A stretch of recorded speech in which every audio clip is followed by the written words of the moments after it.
following show contains adult content. It's not our intent to offend anyone, but we want to inform you that if you are a child under the age of 18 or get offended easily, this next show may not be for you. The content, opinions, and subject matter of these shows are solely the choice of your show hosts and their guests, and not those of the Entertainment Network or any affiliated stations. Any comments or inquiries should be directed to those show hosts. Thank you for listening.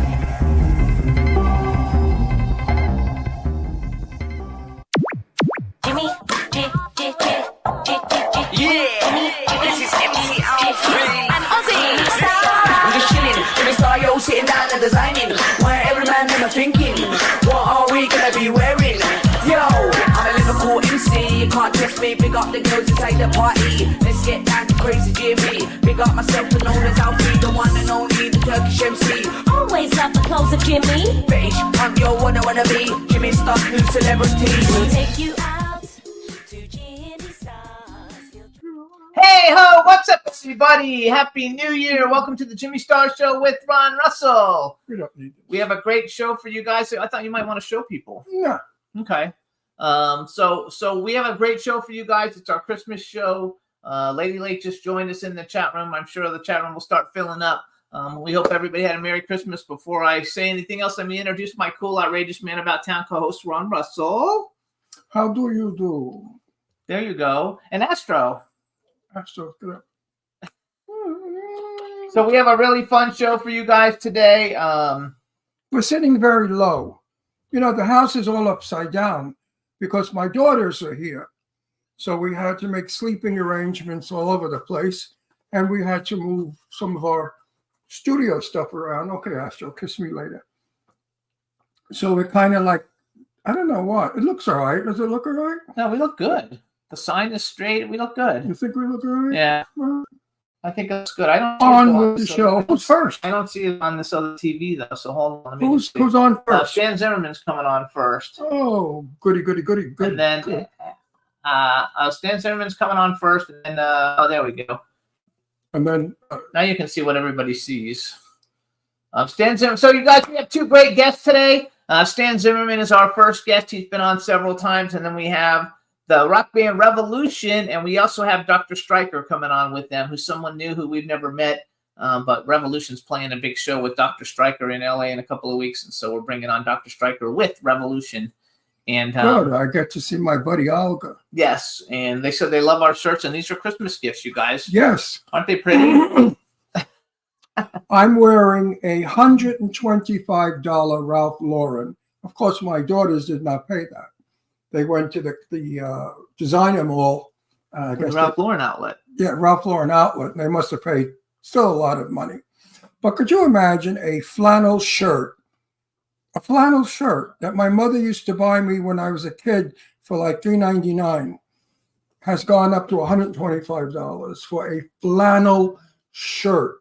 Simply because it has, I can't see it, but my emblem, the Ralph Lauren emblem. So when you pay that kind of stupid money, you're buying a stupid emblem to advertise his product. Now, if I were a famous movie star, like a $30 million picture guy, he would pay me for this, to wear this shirt. I wouldn't pay him. So he would pay me thousands of dollars if I was say like Brad Pitt, and I'm sitting here with the friggin' polo emblem. So it just goes to show you the baloney that's in this business. It's all crap. It's all baloney. It's all fake. Sometimes it gets to me, you know, like that panettone that I put up on Facebook that my daughter bought.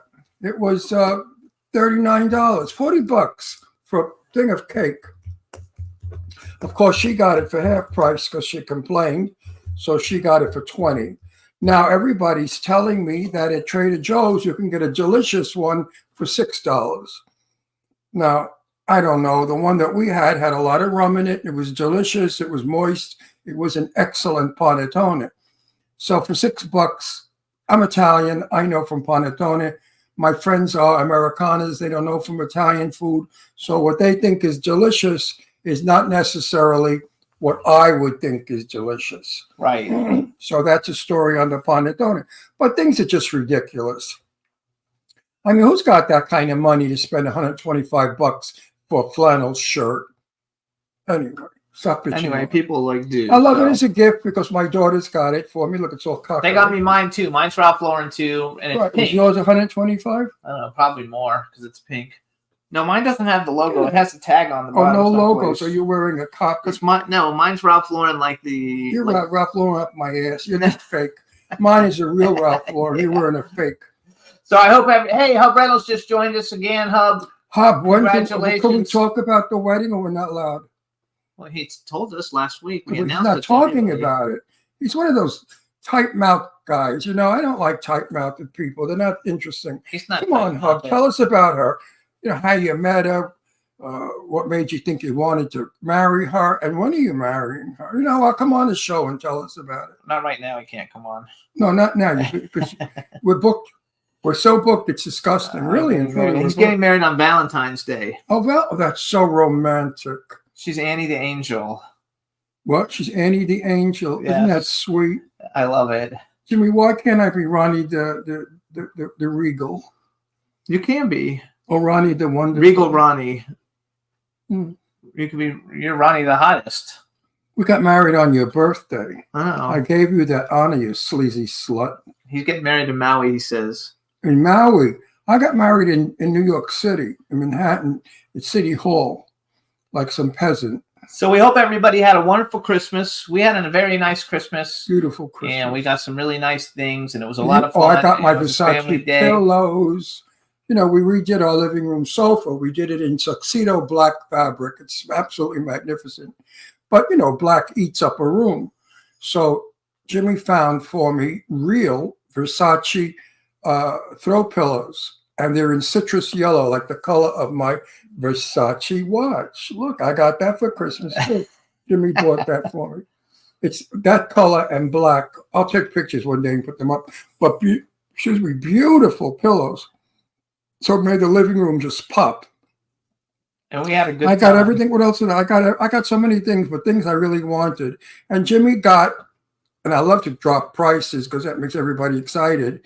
I bought him a robot for $300. Robinson Bumblebee. Yeah, for $350. Can you believe that? $340. A toy, a fucking little plastic thing that goes. It's a Robinson, very highly collectible in the world of collectibles. Yes, and it does this.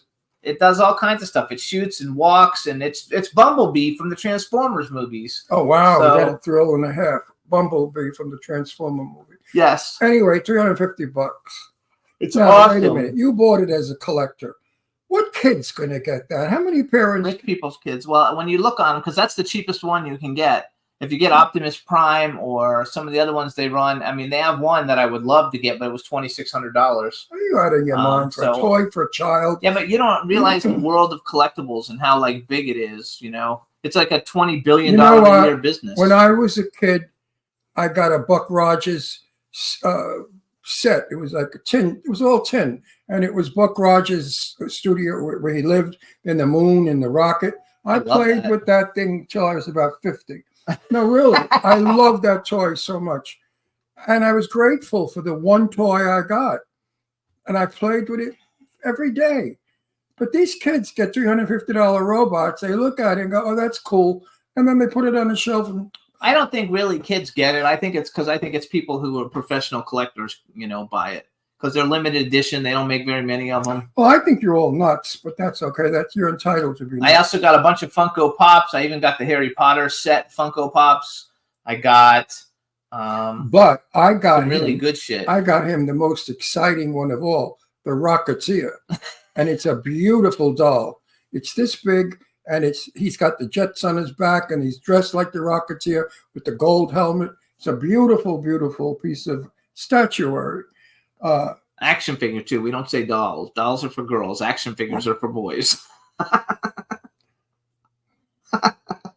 I also got a Chucky from Child's Play 3 where half of his face is burnt off and he talks. It was awesome. Awesome. And Doll, you give a doll to somebody with a face burnt off. it was awesome. And I also got, I forgot, I got a lot of stuff, but I put pictures of it up on the internet. But You Robinson sure did get was a lot really of cool. stuff. Yes. And I also got from Nightmare on Elm Street Freddy Krueger pajama bottoms to sleep in because it kind of gets cold at night, which Now, is super cool. Tell me out there. Now, you know, there's a big age difference between Jimmy and I. And that reasoning is that Jimmy has to have a father, a parent. No, it's So not. I could be his father very easily. I was 26 years old when Jimmy was born. No, you weren't. I was old. 24. I was 24 years old when Jimmy was born. And I had my daughter Leslie when I was 29. So I guess I wasn't looking for a father figure. I I think collected you were. toys. No, I I think- collected toys for 30 years before I ever met you. yeah, I know, but the guy you were with me before, when you were with Gil, he was 50 years older than you. No, he's younger than you. He's not younger than me, Gil. Yeah. Gil is not younger than I am. He was too. He was born in 1938. Yeah, I was born 1940. Okay, so he's 2 years. So he's 85 now. Okay, well, I haven't talked to him since I was with you. So Yeah, I don't know. But you always had an old man for a boyfriend, or That's just because that's what I liked, and that's what because was you want to financially. fall, because you're a No. demented little person. That's what I find to be handsome, and that's No, what is no, financially no. capable of keeping up with me because I always made money no, and I didn't want to because support anybody. you're a little deranged in the head. No, Because you think you have a I father. definitely thing here. don't ever call you daddy. No, you couldn't possibly, because I look younger than you. Yeah, that's true And too. if you called me daddy, people would think that you're strange. Oh, so B Claudia just joined us. Hey B. B, Claudia, Merry that Christmas. sour B. braten looks so good. God, I would have taken a plane to Germany just to have it. And what were those two things? Matzo balls? Yeah. Oh, God, is that gorgeous. And all I kept thinking was a nice big chunk of Italian bread dunked in that gorgeous gravy and it smearing all over my face as I eat it because I'm so happy. God, you had to see the bowl. Everybody out there, go on my Facebook page and look at B. Claudia's wonderful sauerbraten. My mouth's watering. I can't speak. She says thank you. All right, we're gonna bring on our first guest, you guys. I'm kind of waiting to see if B got here because B's so excited about everything. So Who got what? I wanted to wait for B to get here because I know how much she loves Stan Zimmerman. Oh, she does? Absolutely. Who doesn't love Stan? Everybody loves Stan Zimmerman. So let's bring him in, Juan. He's one of my favorite people. Hi, Is my sweet little boy. I love him. I missed you guys. I feel like I'm on The Price is Right with you, naming all the everything, You know, what everything costs here. I haven't seen you in ages. Let's get to I the know you guys have ignored me during all this because COVID, but really don't like you. We make believe we do just for the show. Listen, well, you're gonna get sick of seeing me because I'm coming down to Palm Springs to I direct a just play. when let me know so I could make dinner for us. I arrived the 9th of January. I'll be there through the 19th of February. I'm directing Paul Rudnick's World West Coast premiere of The New Century. It's going to be with the Bent Theater Company at the Cultural Center. Only 2 weekends. There is full frontal nudity. So, Ron, you may have to sit this one out. No, he loves that. What, I know how you get. what the audience gets naked? I love it. No. If Oh, you we want to, we should do that. You know, there was a play in New York where they had an all-naked audience. Yeah, I was there. You were, as long as you put something to sit down on. I don't want to, like, you know. Only kidding. So hang on, we got to do a formal introduction. All right, everybody. Oh, formal. Now we formal. want to welcome to the Jimmy Star Show with Ron Russell, incredibly cool and talented producer, director, screenwriter, writer, Stan Zimmerman. Hello and welcome to the show. Hi, where's the applause? Yes, there you go. And we Now, want to. You have know no why- sound effects, nothing. Listen, gentlemen, you know why I brought you on. I do, but I have one more thing to say that I would love you to be at. I think it's pronounced Quads, the bar. Oh yeah, quads. Quads. So Quads. Valentine's Day, they're doing a special event for me, celebrating everything from Golden Girls to Gilmore Girls, from 6 to 8:30 in Palm Springs, because my book is finally coming out. Oh yeah. Let's see. You got a copy? Oh, he froze. She froze. Stan, don't freeze. Can we unfreeze him, Juan? What do we do? That was such a fun movie. Oh yes, we're going to talk about it, you guys. We're going to talk about Stan's book, and I also want to talk about Silver Foxes because that's something We have to that talk I'm- about his new movie. I mean, he had the biggest Well, that's Christmas a lot movie of out. things to talk about, but Silver Foxes is my thing because I think it is the most brilliant idea ever, and it's not happening. And So wait, I show wanna us know the. why. He's back. He's back. I think. Show us I'm the back. book. So we can see The it. book is called The Girls from Golden to Gilmore. Book. Why is he Why are freezing? you Hey Juan, is that freezing? us or is that him? Because I don't have the router plugged in. Hey Juan, let me know. Is that us or him? Hey Juan. You froze He's, again. oh, it's his. It's him. It's not us. Okay. Me. Uh-oh. It says he's It's lagging. Okay. you bad boy. I'm So lagging. I want to talk about your book. I want to talk about the movie, and I want to talk about mostly Silver Foxes because it's such a work of art. And I don't understand that the shit that I see that my friends produce, garbage, is out there, and something is wonderful. Get that phone off. And something as wonderful as Silver Foxes is having trouble. It's got to be cursed. Somebody give it to Kinahara. It's got to be. No, well, the good thing is it's finally been published by TRW Plays. We had its world premiere in Dallas this year, sold out before we even opened. The wonderful Michael Urie, who is in From Ugly Betty and the Apple TV show Shrinking, he directed it, and we had a wonderful experience there. And we're looking to do it elsewhere. We're looking to bring it to Palm Springs. There is a theater in Dublin, Ohio, which is near Columbus, which will be doing the Midwest premiere, and that will be September 6th of 2024. So it's starting to be done around the country. Of course, I want to get it to New York, and eventually I want to get it to a series and a film and all of that. And I want to thank you so much for being a supporter of it from a long time ago. No, only because the Golden Girls is gone. I have seen the repeats 1,000 times. I know the Oh, dialogue. look, he's got his Golden Girls mug. I know all the dialogue of the Golden Girls. I could do every part. I've seen it so many times. Now, to see it, gay guys living in a retirement village, probably in Palm Springs. Yeah, they actually live in a mid-century house in Palm Springs. One of their friends does live in an assisted living, and they break him out, and that's what the whole story's about. I love it. And of course, Stan Zimmerman has written for the Golden Girls, so his fingerprints are going to be all over this thing, and we're going to get the fun of it. And we need it because we're in a very sad time in this world. We have 2 wars. God, the poor war is Okay, don't talk about No, all that. I have to be a little political. No. A little bit. What, Anyway. we're going to ignore the war in Israel? No, we're not. Like we did with the Nazis, right?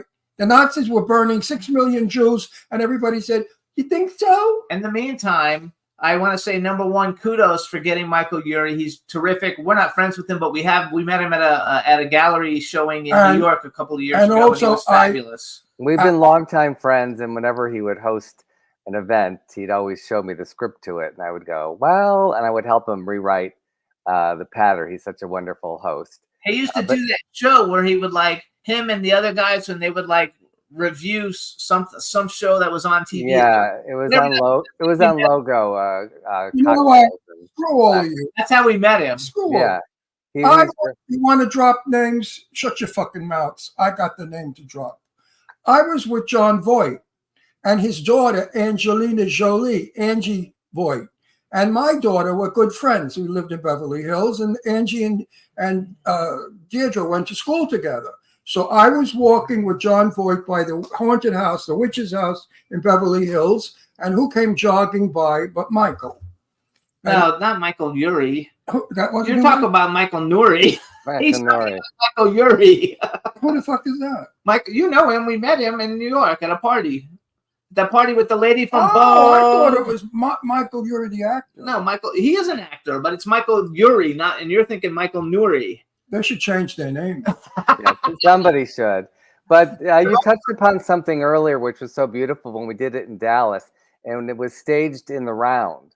So each night I could watch the audience across from me in different seats. Oh, and that's to see the gay and lesbian older couples crying, laughing, grabbing each other's arms.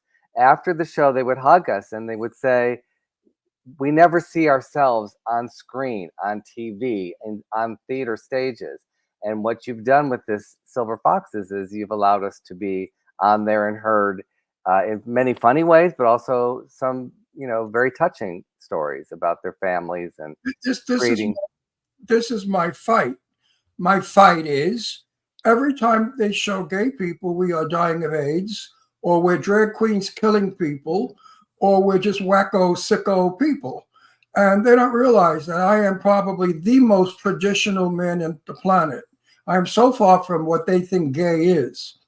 You know, and I don't think you're a big faggot either. I think you're like a normal guy. Every Tuesday. No, the only difference with me and Screaming Queens are I'm a man who's in love with him.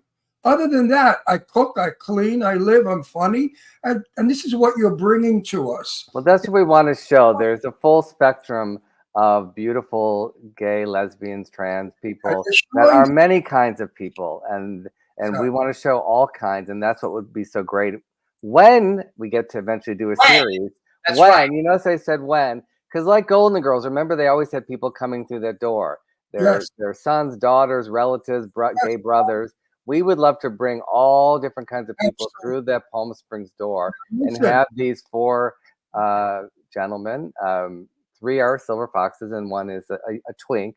They never know his name because he's their friend Jerry's boyfriend, and Jerry switches out boyfriends every 5 years like he does Lexus. So they go, why bother learning his name? It's going to be another twink and another. Kind of like what you did with Jimmy, right? He was your twink? Who?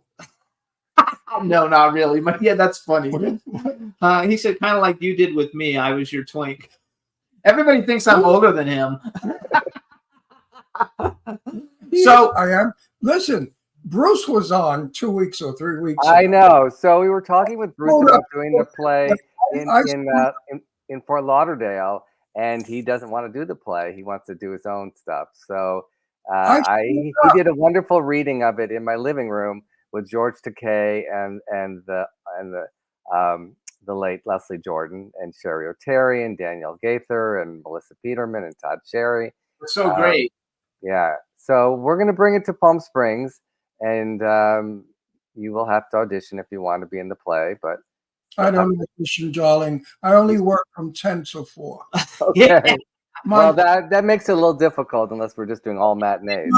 My trailer is on the set, and I get an hour massage before I go to work. So hang on a second. And I'm addressed as Mr. Russell always. Anyone that calls me Ron must be fired immediately. Yeah, okay. Are you like Diana Ross? I screwed up. Yes, he's like it. Quiet. I screwed up with Bruce, and I said to our people that he was a hit in playing it in Florida. Where the hell I got that from, I don't know. Maybe it was wishful thinking. He politely. There was talk. He did a play down there, and I've been talking with the theater in Florida about doing Silver Foxes for a couple of years now. So we were talking about maybe putting Bruce in the play and do it down there. It would sell out and run forever, but why doesn't Bruce want to do it? He wants to do his own thing. So I would love him to come do it for a couple weeks, and we had a very good time with him, and people loved him. The show did really good. He's fantastic. I've known him for years and years. I've missed him by seconds, but this was the first time I ever had a chance to nail him, and he was a lot of fun. All right, so I don't think you can say that you nailed him. That might get taken out of it. Oh, what is it? You said emailed him. It sounded like you nailed him. Anyway, I nailed him. That's what I said. He said nailed. No, nailed him means I nailed him. He couldn't get away from it. Yeah, I know what it means. Yeah, that's not what other people think it means. Yeah. What does it mean?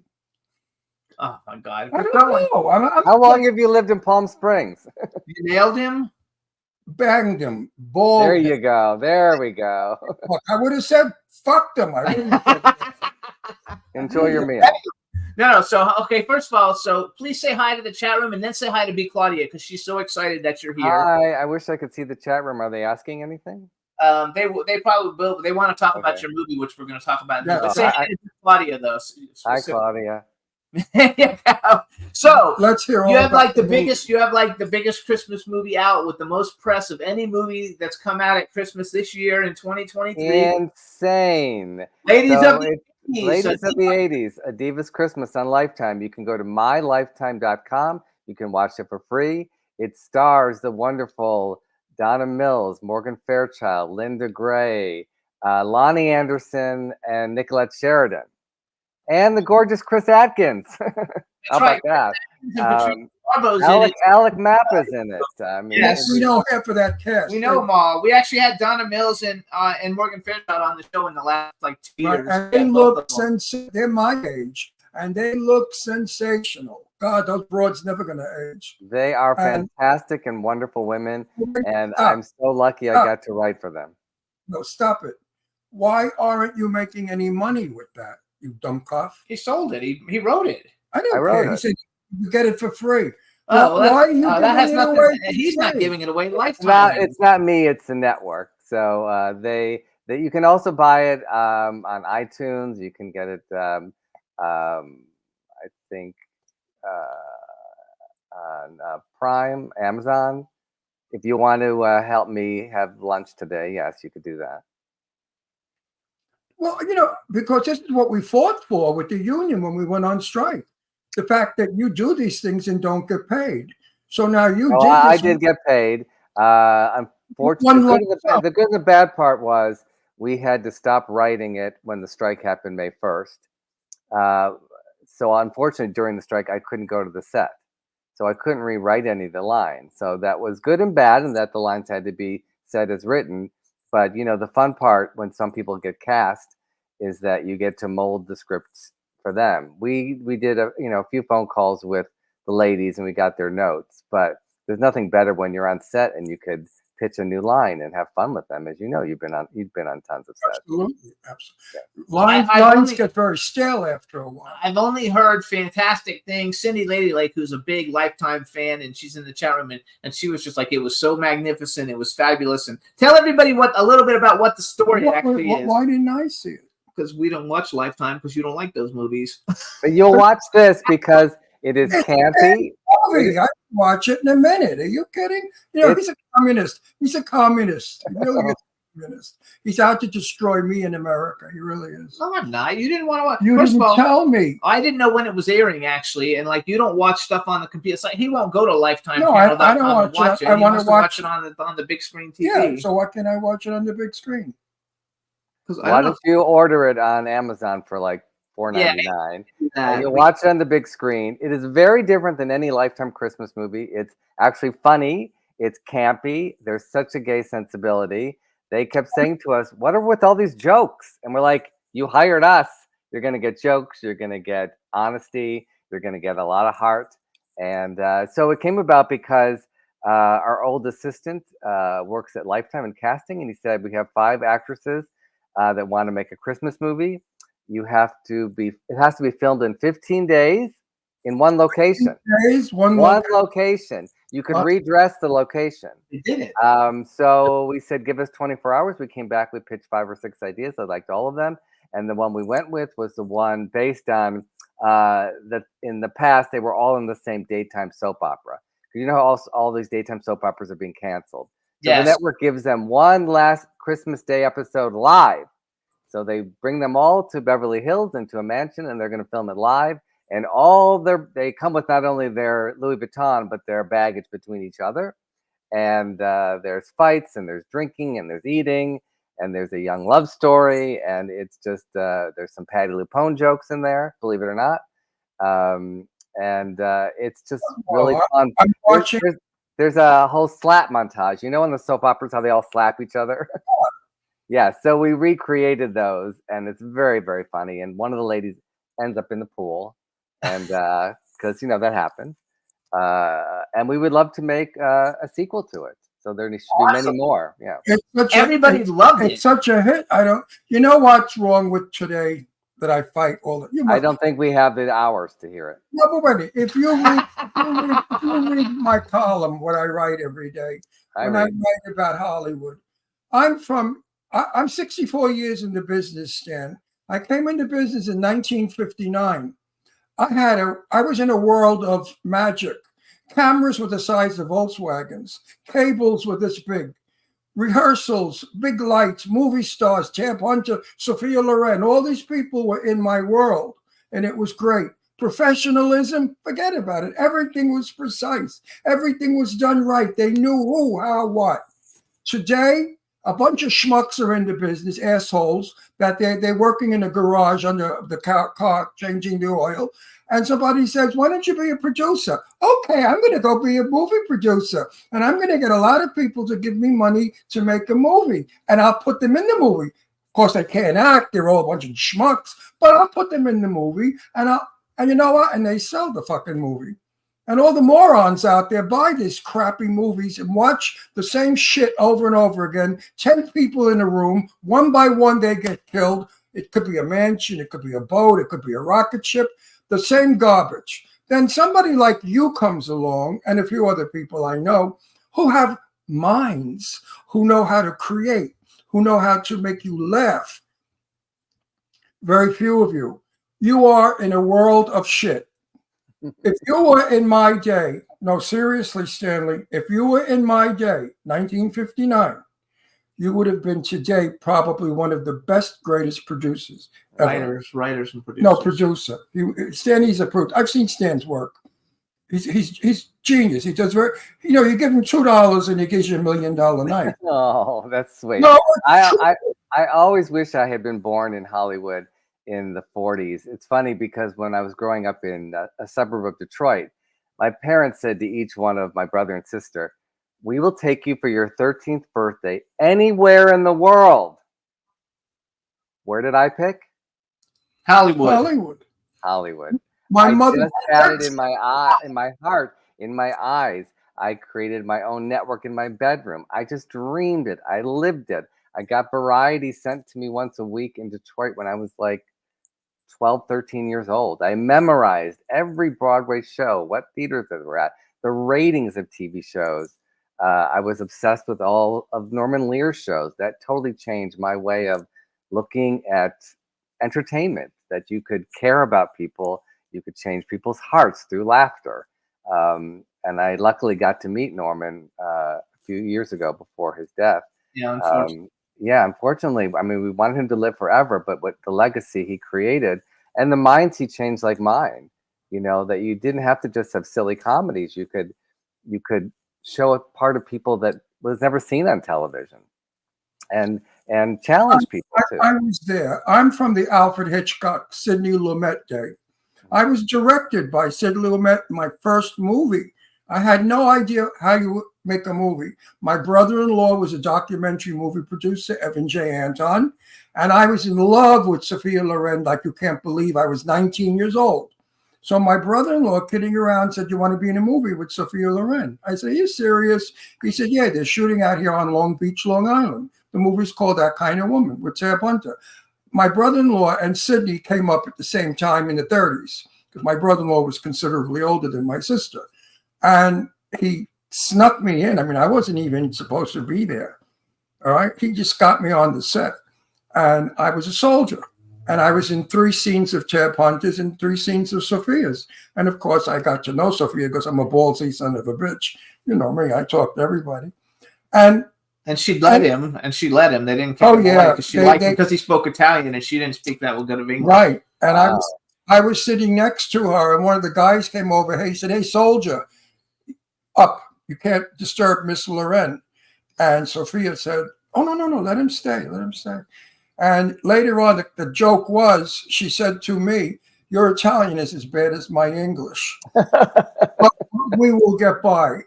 And after the 3rd date, we shot Central Park. I said goodbye, and she kissed me on my cheek.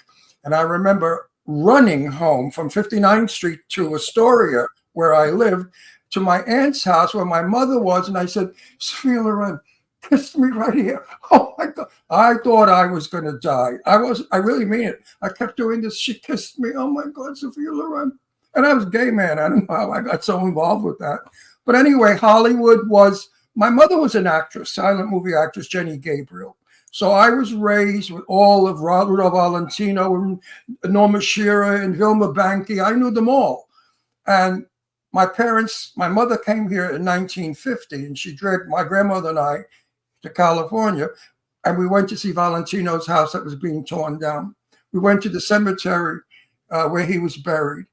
It was just like living in another world. My mother knew Gloria Swanson. We met her in Manhattan. They were showing Love on the Rocks with Gloria Swanson and Valentino. And we were there, of course. My mother was a freak for Valentino. And when we got up, Gloria came up the aisle, this big, like a midget, and stopped. And they chatted for a few minutes. And I remember saying to my mother always, the lady with the eyebrows.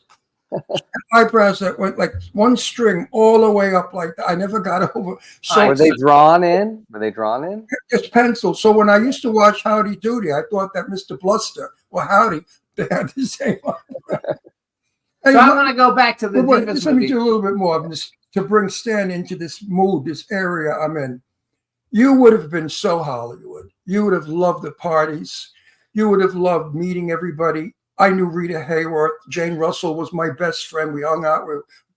I mean, you belong in my time.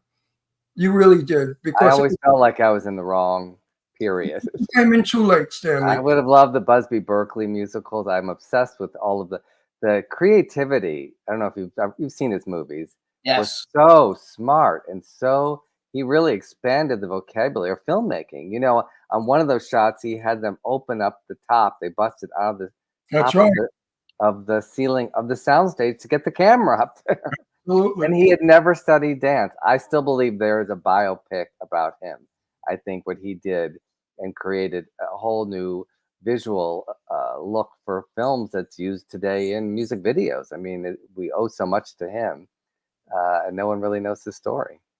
Yes. I always said that they should get an old abandoned studio and put it back to what it was in 1942 and let people go into the museum. Because you, especially, if you went into the studios that I've been in, you would flip out. They were magic. I don't know what it was. The stink of the I don't know what it was, but you walked in that big, oh my God. And then you'd see a tree and a car, all the props and the lot. Stanley, I lived for those days. Well, we had a deal on the old MGM lot, and that was when Lorimar took over. And we would just like go scrounging around a little corners, my writing partner and I, wanting that feel of what was MGM like. The closest I had was when I was visiting family and friends in Detroit. I went to Hitsville, which was where Motown, Yeah. in this little house. I'm watched- telling you, you need to go there. I felt the ghost of all those people because there were so many talented people there that recorded. You just feel it in the walls, and it's a very special place. We went to an event for Rudolph Valentino, his birthday, and we were in the mausoleum. And I had the feeling like you had because I knew where practically everybody was. Jerome Powers, Bench, Cecil B. DeMille's magnificent monument. And if you go, the cemetery I'm talking about. The I've Hollywood been there. Center. Oh, yes. So I had a date there once. That's how crazy I am. I said, meet me at the Hollywood Cemetery. And what That's did he fun. do? Did he show up? No. Typical. I get that a lot, unfortunately. Yes. Maybe he thought you were a vampire. But Hollywood of yesteryear, if you know anything about it, was magic. Hollywood today, I go to studios, we work, I go in a movie. I was doing a movie and I said to the director, but where's the cameras? He said, what do you mean, where's the camera? Look up there in the corner. There's the camera. I said, what are you talking about? That's the camera. That's an 8mm. No, it wasn't. That's like It was a phone. It's a home movie camera. He said, no. I said, what do we just do? One shot? We don't change shots. He said, oh yeah, remotely we can give you close. Let's get the fuck out of here. Then I said to him, where's my marks? I swear to God, Stanley, you tell him the truth. I walked off this picture, by the way. It was so bad. I couldn't be in it. I couldn't deal with it. Where are my marks? They said, oh, you don't have any marks. I said, well, what do I do? He said, well, you walk over to the window, pull the curtain back, look, then you go and you open the door, and then you come back to this dresser, this piece of furniture. Okay. The movie, by the way, was a hit in Europe. Never made it in America. It hasn't come here. But it was a hit. Say it's the movie Maestro. No. No, but it was dreadful working on that set. It was raining and it was. So wait, I want to go out. We're going to watch the Divas movie. We'll watch it tonight. Okay. But I want to know. So first of all, so you didn't get to go on set, but did you already know all those women ahead of time, or you didn't know? Because I know No, and that originally it was Joan Collins and Jacqueline Smith.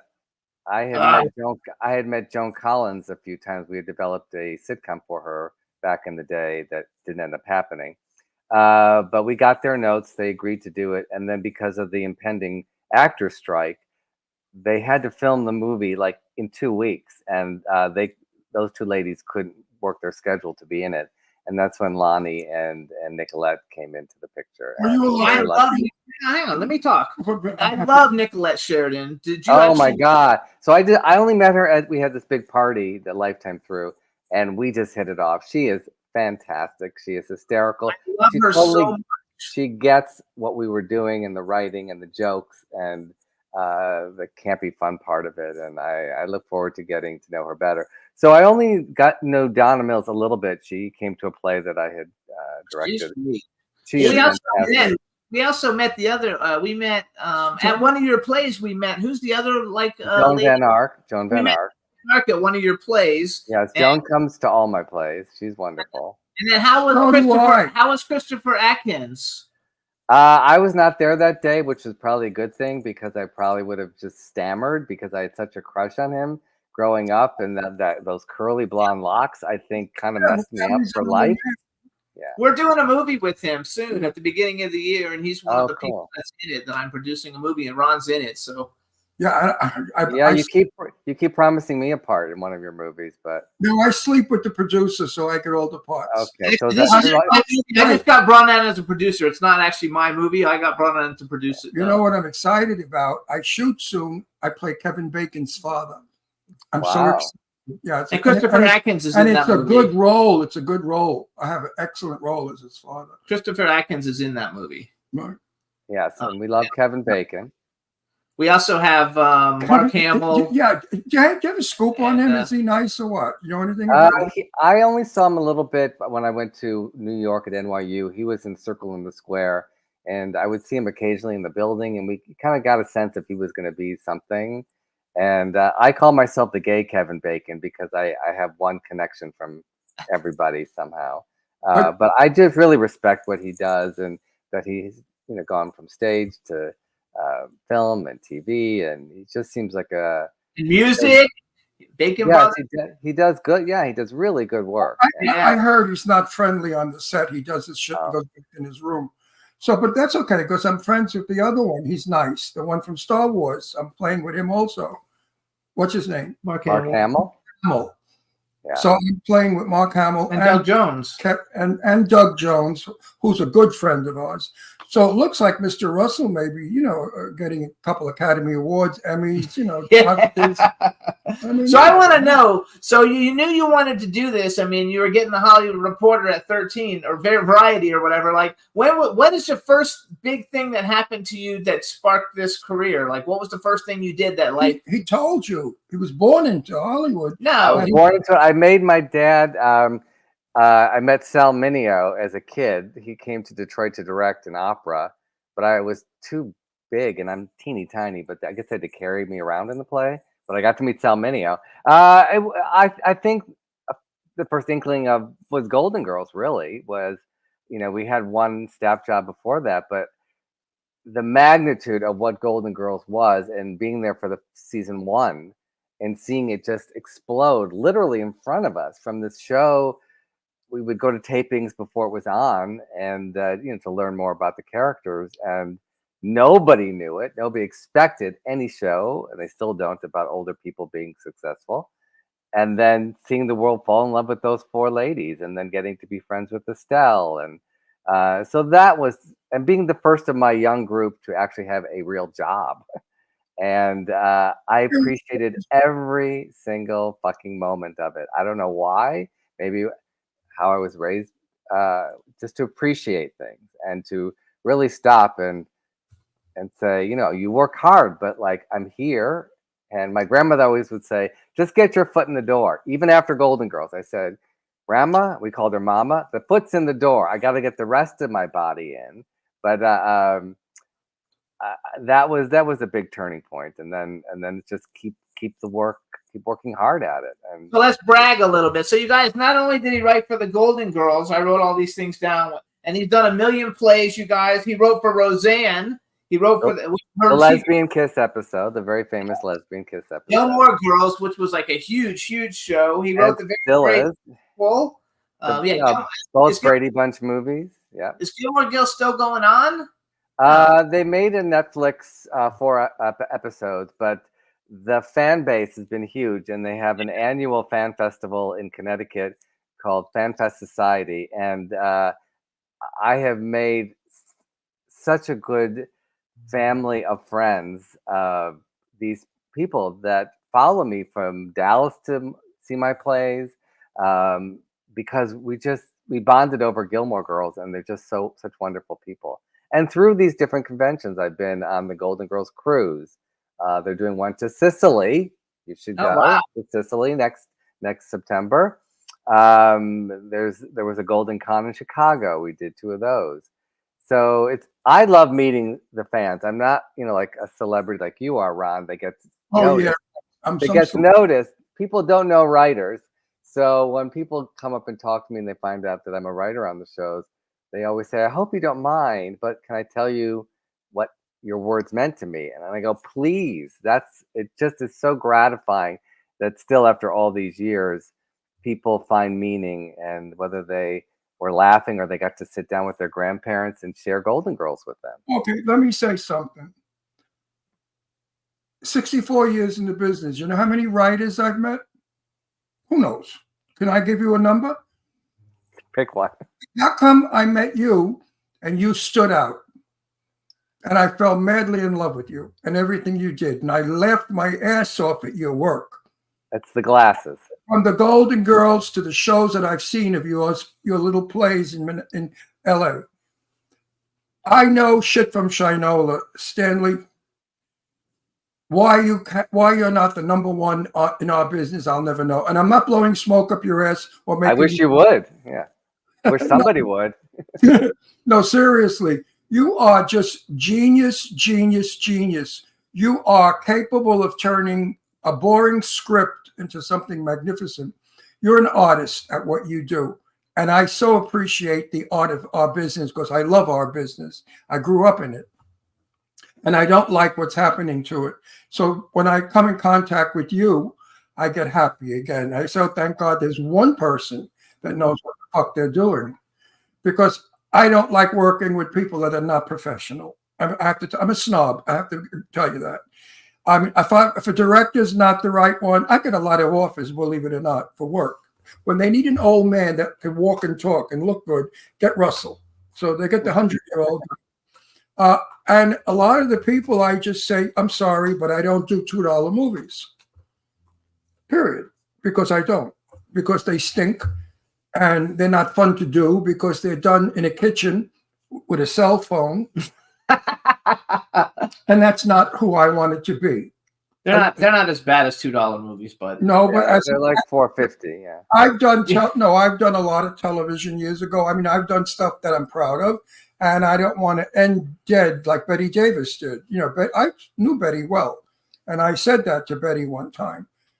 I said, "Baby Jane," and she said, "I loved it," and she went like that. See, that was totally up my alley. So now you're a reality TV star too. I've done that. Yes, and also now I'm going around the country performing as the narrator in my suicide awareness play, and I'll be in Austin January 20 and 21st, and that's been really special to be able to provoke conversation and hopefully save lives. And I use real suicide notes from like Kurt Cobain and Virginia Woolf and Peg Entwistle and many people, Hollywood people that you would know. James Wales, but also kids that were bullied, LGBTQ people. And it's been just a very gratifying, powerful experience. I created it after the death of a very close friend of mine by suicide about 11 years ago. Wow. So I'm honoring his life, and I wanted to start the conversation of people to live for what's around the corner, 5 minutes or Yep. 5 hours from now. And Beautiful. It's beautiful. I also saw though that you're like you did a bunch of episodes where you're the TV host, Brunch Date. we did Brunch Date. That was really fun. I did that. I did years ago. I did Sean Hayes produced a series on Bravo called Situation Comedy, which was kind of a TV version of Project Greenlight, and we were looking for the next great sitcom. And I was the showrunner and host of that. I talk about that in my book. So nobody watched the show. So we got to the finale. We had to announce the winners to America. And I said to Andy Cohen, was the network executive. He was just starting out. And I said, just give me a studio, some couches. We'll bring back the contestants and me and Sean, and we'll show clips. Mm-hmm. And then suddenly now you see the Real Housewives reunion show. So I wonder where he got that idea. Huh? Yeah, I wonder where he did that I from. wonder. No, I You know what else I wonder? Hmm. Why somebody hasn't snagged you yet. You well, are I'll be down in Palm Springs, so so I vulnerable. expect you to start fixing me up with some eligible bachelors. No, I think you're the problem. Okay, all right. If you Seriously. can identify it, I'll work on it. I swear to No, God. you are the problem.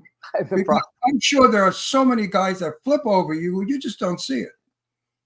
No, really. Maybe I need new lenses. I don't know. No. You're a catch though. You are a catch. You're successful. You're intelligent. You're well-spoken. You're good-looking. You're I can thin. dance like there's Nope. nobody's business. I can dance like there's nobody's Right. business. I mean, how many Jews are out there looking? I got so many Jewish people that were looking.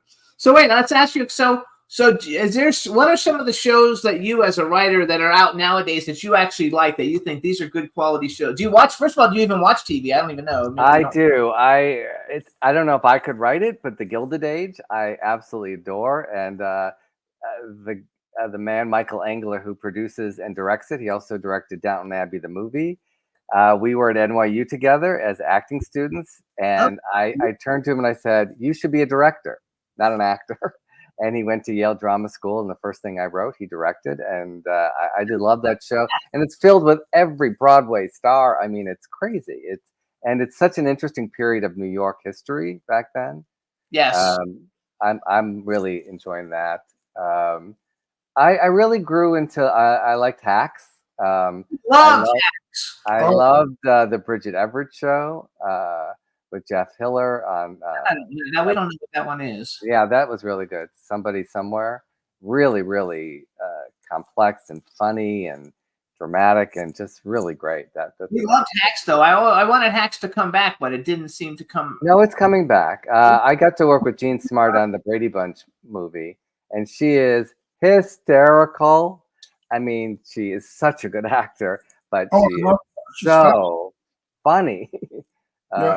And I love getting her to see. She plays Mom Brady. Is she played Mom Brady on the Brady Bunch? No, she played the neighbors next door. She was Michael McKeon's wife.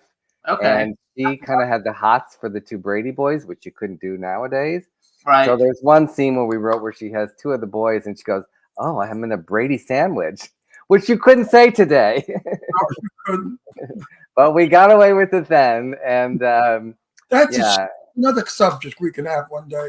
Oh yes, that's a done lot of to strips. I mean, it's pathetic, just pathetic. They go from one extreme to another.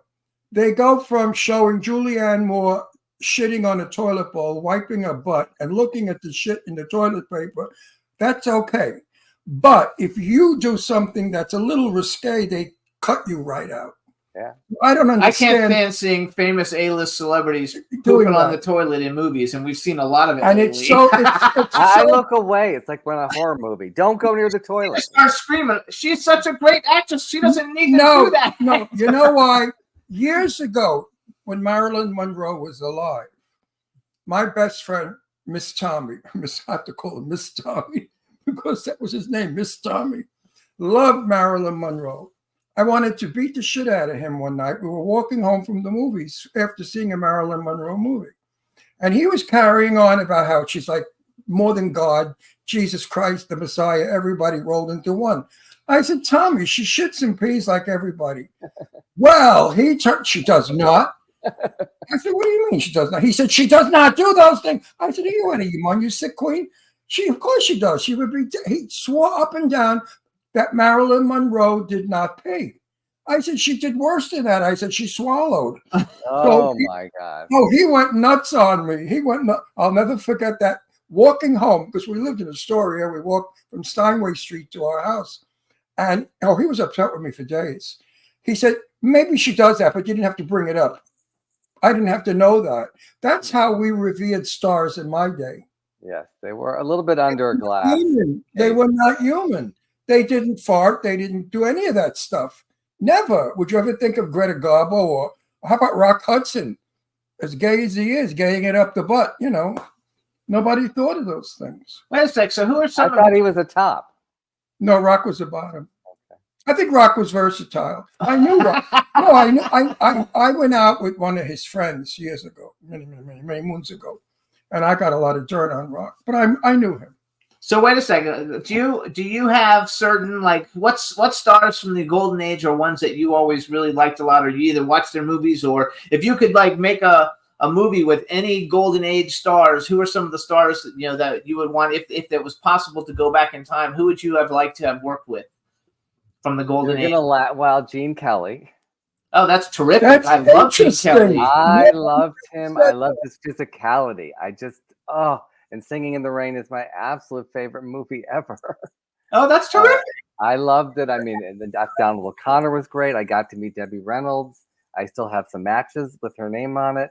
Yeah, I mean, that was just a funny movie. I mean, anything with the Wizard of Oz, Ray Bolger would have been. I mean, he was so extraordinary, never really got his due, but he was really special. Is he your favorite Martian? No, he was. Ray Bolger was a scarecrow. Oh, okay. Got it. Very funny guy. And now you're going to laugh to someone a little more modern that I almost got to work with, and I turned down a sitcom that she was doing, was the great Madeline Kahn. Oh, wow. I could kick myself on that one. Because she was just in everything. What's Up, Doc, and Paper Moon. And I mean, just Young Frankenstein. She was friggin' you loved her. I lived on 75th and 3rd in Manhattan, and Madeline lived around the corner from me. So from time to time, I'd run into her in the street because there was a French bakery underneath my building, a famous French bakery.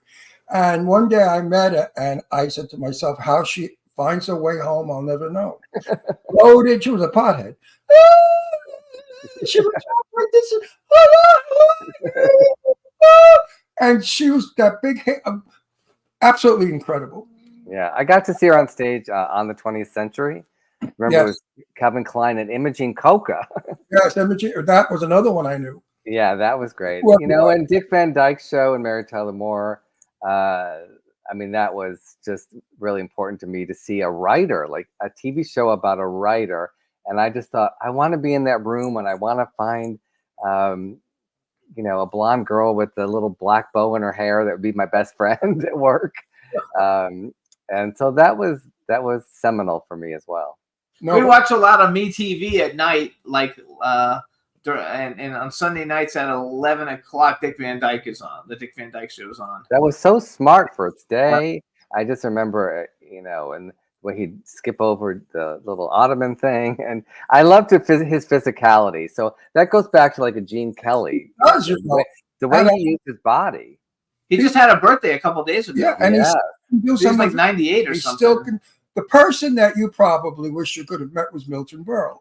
And I knew Milton Berle very well. He scares me. He scared him too. Scared me. I was 18 years old, and he chased me all over a restaurant on 3rd Avenue. So yeah, he seemed very aggressive. I probably would lean more towards the women. I mean, I wish I worked with Carol Burnett. I was obsessed with her show growing up. Not every night at 11. I would love. I couldn't stay up. I'd fall asleep probably within the first 20 minutes. And I loved the dancers. I wanted to be an Ernie Flatt dancer. Remember them? Oh, sure I do. Yeah. He wanted to be a dancer too. He tried out for West Side Story. I tried out. The last audition I did was for the film of All That Jazz. Oh, Oh, my wow. God. That was I a good couldn't do the routine, and I saw I was studying at Joffrey Ballet, and I saw my teacher at the audition, and I thought, I don't belong here. I'm not that of caliber of a dancer. I started way too late, but I love the chorus line, and I love all that. I did get to dance with Rudolph Nureyev. That's in the book, Oh. with Joffrey Ballet, and I was on Broadway for a month. Joffrey and Nureyev did a show at the Mark Hellinger Theater. You're a real dance. I never danced professionally in my life. And a friend of mine was auditioning for West Side Story. So I went with him and they threw me off the stage. You don't know how to dance. I said, I never said I did. I did Cool, from West Side Story, in my bedroom upstairs. My shag carpet, there was it folded down because I would slide. Cool, you had to slide at the end. And my parents were like, "What are you doing up there?" I'm like, "West Side Story. What do you think? You can't hear it?" No, I love doing the dun dun dun dun dun dun dun dun. Yeah. Oh, but boy, crazy boy. Oh yeah, because I was going to be a Puerto Rican. Because Got a rocket in your pocket. Come on. Yeah, I look like a Puerto Rican because black hair and Italian. What difference? And it was a joke. They really found it funny, because they knew I was kidding around. Do you like any of the modern musicals? Like Ron really hated the one that won the Academy Award a couple of years ago. Now I forgot. La La Land. Yeah, it wasn't. It was a joke. It was a joke. It was a bad idea. He probably knows the guy who wrote it. Yeah, I do. Yeah. I appreciated that they were wanting to reinvent it for modern day. I love Ariana DeBose, who played the new Anita in West Side Story. I thought she is I can't wait to see what she does because, she was in Hamilton. She sings, she dances. I just think she is one of those people like Alan Cumming and Kristen Chenoweth that just. You miss Broadway? What? You miss Broadway and New York? Yeah, so I'm just got a little timeshare in New York, so I'm going to be spending more time there. I still am carrying this dream of doing more theater in New York and being there more. You'll be good. You'll be success. I know. I hope so. So I think I just they have to see me there physically. And the guy that we like so much with the book. Oh, my buddy? Yeah. Buddy. Julian Schlossberg. Do you know Julian Schlossberg? You don't know of him. Yes. We need to introduce you to him when you're in New York because he's a great guy and we had him on the show several times. And make it happen. Come on, do it. It's called a shidduch. That's a Yiddish term. He's really good in that. I'll send an email connecting you guys. Yeah, I'm going to, Jimmy and I, we're moving back east. We're moving to the Hamptons, where I'm from. Wow. Yeah. We're going to East Hampton to live in a 55 and over community. When? As soon as we finish our commitments, we have 6 or 7 movies that both of us are doing. And it's stupid to fly back and forth. I mean, it's insane. So we're going to stay here. As soon as those movies are all shot, then we will be bi-coastal. We will be here when we have to, I hope in the winter, get out of the cold. But we'll be back. But Julian Schlossberg is telling me to get, he read my script of the movie I wrote, what is it called, the movie? The Cursed Gift of Magic or some shit. And he loved the script because it's funny. I think I sent it to you. Mm-hmm. We changed it some. I changed a lot of it. But Laney Kazan was going to do? Laney was supposed to do it, but Laney's not feeling so hot. Laney's not able. She told me she could only give us like 8 hours a day. I said, Laney, we can't. That's a big, heavy budget. Including will you be in New York April 16th? We might be visiting because we're going there. Yes. So I have a very exciting event. I'm book signing and play signing at the Drama Bookshop the night of April 16th. It's a Tuesday at 7:30. So the little theater nerd high school student is actually going to be at the Drama Bookshop for a signing event. And so if we're in town, we'll certainly be there. I would love to see you guys there. So wait, because we've only got like 5 minutes left. I want to make sure we finish my story. Oh. So Julianne said that since Laney may not be able to do it, I should use oh my God, from the nanny, who played the nanny. Fran Drescher, yes, she's in my book. Either Fran Drescher or the mother, who Renee Taylor. Yeah. Renee Taylor. Renee Taylor's 90. How can she look like my wife? they got to age me a lot, and it would be really ridiculous. But I love Renee. She's a sweetheart. I know her for a lot of years. So Fran Drescher. What did you do with Fran Drescher? We were on a deal at Sony, and we have to read the book to find out what I really did. There you go. So that's what we really want to know. So, hey, yeah, wait a minute. Wait, before he goes off the air. Listen, send me one for free. And I will. Write a sentiment in it. It was the last season of The Nanny, and we were on a deal at Sony, and they said, go to Fran's house on the beach and work off some of your contract. And so it was not my kind of show. I love her, and I know her ex-husband Peter, and I think she's fantastic. And but it was, not my kind of style, really, of writing. So wait. Fran came on our show, and she's sitting there with wet hair, no makeup, in a white terry cloth robe. And I heard her say to her assistant, "You didn't tell me it was television. I thought it was radio." It was that's a good impression of her. Yes, I would love to work with her. I think she'd be great in a play on stage. We'd offered her. I think you came to see Knife to the Heart. We offered her the mother role in that. Yes. In New York. I think if we ever do it, I think she'd be really great in it. I love. So her. You guys listen. We talked about how she met Peter, and the first date she had was at the Flushing Theater in Main Street, Flushing, New York, and that Peter. She fell in love with him immediately, and the movie was Jaws, and she just went on and on and on. Oh my God. No, you guys can follow I'd like to work. I was so scared of Peter when we were on staff there. I think he was still in the closet. Gorgeous. He's gorgeous and lovely, and I've hired him as the director. He's a sweetheart of a guy. We just saw him on Santa Monica Boulevard. We bumped into him a couple of months ago. Looking great. So hang on, you guys. You can follow, first of all, everything for Stan Zimmerman is backwards. So if you want to go to his website, you can go to ZimmermanStan.com. He has really a great website. It's very informative. You can follow him on Instagram at Zimmerman, at ZimmermanStan. His book is coming out on February when? February 13th, in time for Valentine's Day. I'm going to see you in Palm Springs at the party at Quads. Absolutely. I will be there. How much does your book sell for? $17.95. Very good, guys. Good price. It's on the 13th or the 14th? The party's on the 14th. The book comes out the 13th. Okay. How many pages? There's some cute pictures. There's pictures. Me with Vanessa Williams, Cheryl Lee Ralph, Whoopi Goldberg. Are you doing Priscilla Presley? Yep. Are you doing a signing on the 13th? Yes. No, I have nothing planned on the 13th. If you know of something, but the signing will be the 14th at Quads. Okay. Book signing. They have a cool bookstore. Everybody does stuff on. I don't know the name of it though, but we go there. Palm Springs. Yeah, there's a really cool store that sells books and all kinds of stuff, but they always do book signings of all the famous people. It's what do you call it? The one on the corner. I forgot. Yeah. Oh my God. It's cool. Anyway, we got to go. I'll see you at the tea dance at Oscars, right? No. What do you say? He said, "I'll see you at the tea dance at Oscars." No, we don't go to the bars. They're all kids. Anyway, so you guys please follow Stan Zimmerman. Check out all his things. Everybody, go rent Ladies of the 80s, A Diva Crispin, or watch it free online at Lifetime. What is it? Lifetime? MyLifetime.com. MyLifetime.com. We're going to watch it tonight. Can you send us a string?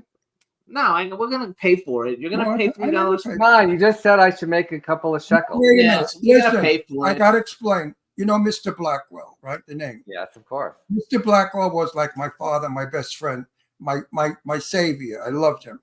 And he taught me one thing. He said, Ron, you are press. You are media. You sell things for people. You must never pay for anything. If they want it, they have to pay for it because you're stupid. If you go and promote something and pay to promote it, what are you, a schmuck?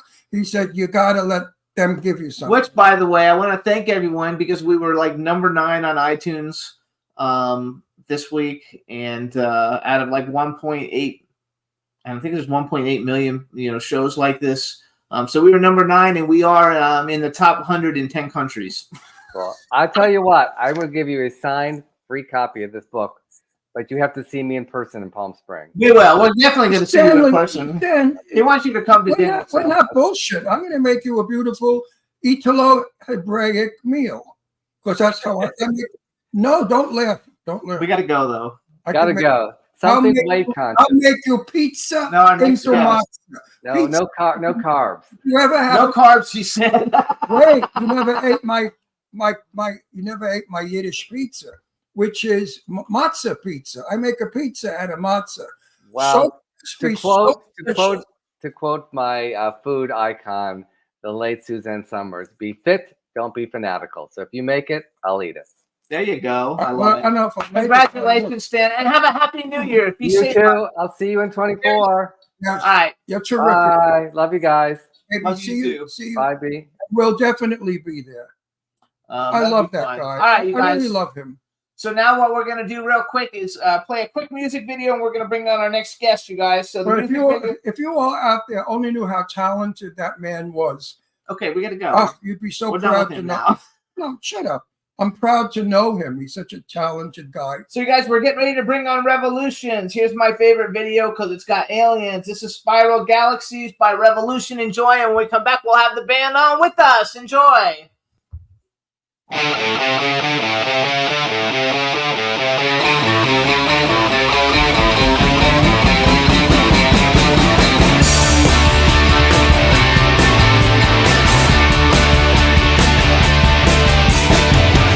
One day, quite suddenly, thoughts of spiral galaxies sprung on out of me. Come and visit us.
Wow, All what a right. video. So you guys, what a video. now we're going to bring on, you guys, Revolushn, and we're also bringing on DoctorStriker, who we don't know, but we're going to meet him right now with you guys. So bring them all on. There's, oh, God, no! Dave! Hey.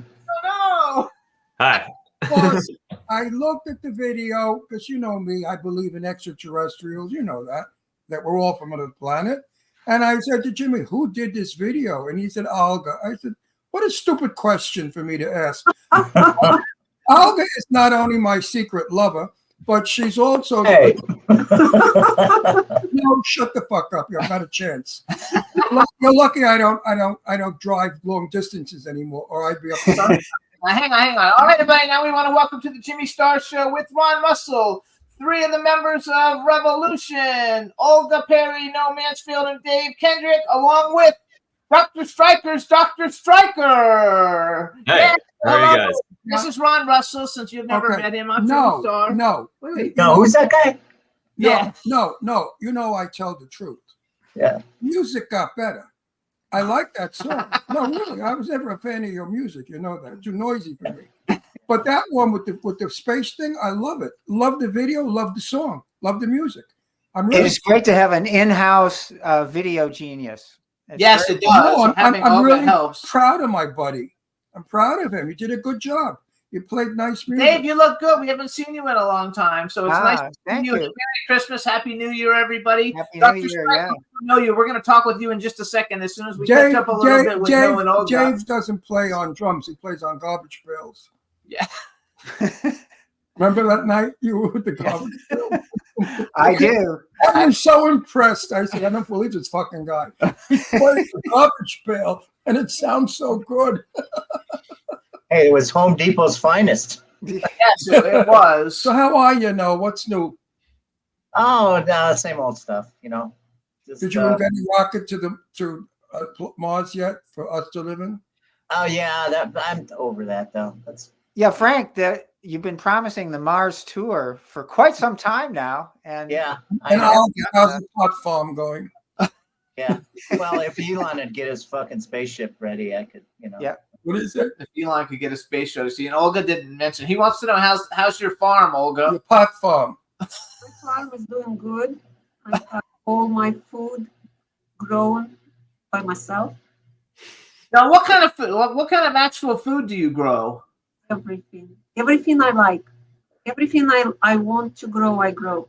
I have 2 acres, so I have Give me an example though of like the kinds of things that you grow on your farm. pomegranates, plums, apples, pears, Tomatoes. I tomatoes, like all that stuff. onion. bamboo. God, I even don't know. Bamboo. Can't eat it, but it grows well. Yeah. Couple guavas, lychees, Jesus. Everything I want. I love it. So you guys, the reason that I invited Noah to come on and Revolushn, which we want to say hi to everybody else in the band. Because we never get to see them unless we invite them on we our want show, to. because they're real fucking snobs. So stuck up band. So you guys, Snobs. But Snobs. listen, Snobs. Saturday, you I'm in guys- love with your wife and you keep her from me. How dare you? So you guys, Revolushn is I love you, Oscar. I really Revolushn. do. You guys, hang on. Revolushn is playing a show Saturday, February 3rd at Universal Bar and Grill with DoctorStriker. I guess Yeah. DoctorStriker's the headliner. Big Choppers, Revolushn, and Clem Darling and the Astronauts. I love that name. I think it's great. So DoctorStriker, first of all, is that what we call you, DoctorStriker? Yes. So tell us a little bit about you. Tell us your deal. Scene? What's your deal? What's your scene? Who are you? How do you know? I'm DoctorStriker. I rock major fucking ass. I have a 3-part band: guitar, drums, bass. We shred, do a full dance on tables. Everything's wireless. It's going to be giant electro-punk explosion. Very heavy, very light. Lots of music. It's going to be big. I watched a lot of your videos. Oh, so yesterday. where is this again? Slowly, and when? We have a lot of old people on our show. All good. Universal Bar and Grill. So Universal Bar and Grill in North Hollywood, February 3rd, 7 p.m. doors, 8 p.m. show. And how much is a ticket? $10. $10. This Sure. is what the flyer looks like. What do we get for $10? You get to go into Your pocket. You can also go on Eventbrite at Love Bomb Party. Are you giving away any? Are you giving away any pot jelly? He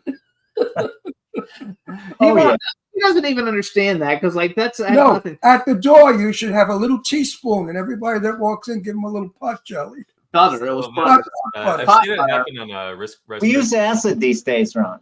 It's We easier. use that these days. Yeah, so entire container of Altoids. Just take one. there you go. Yeah. Did you know I was from the era when acid was invented? Would you believe that? I'm so fucking old.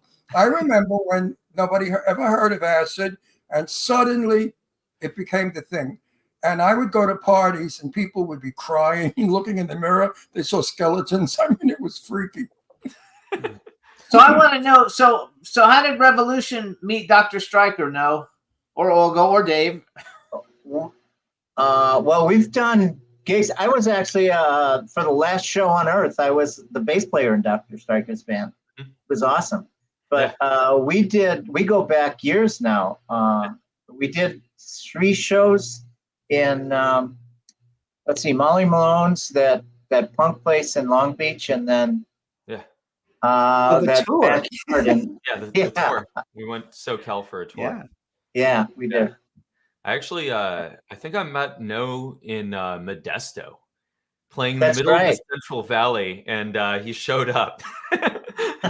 And it was one of the most bizarre shows. It was, just at the end, we took the American flag and had everybody just put their hands right through it. Went around. So I think that. So tell us, how did you come up with the name DoctorStriker? Everybody in my family's a doctor. For real? Yeah, for real. So I was at my brother's graduation from medical school, and everybody's standing and staring at me, and they're like, "So when are you going to be a doctor?" And I said, "Well, I'm already a doctor. I'm not going to do that." So I bought a lab coat. Doctor, too. Oh, nice. Yeah, some title of bullshit doctor. I have a doctorate from a college.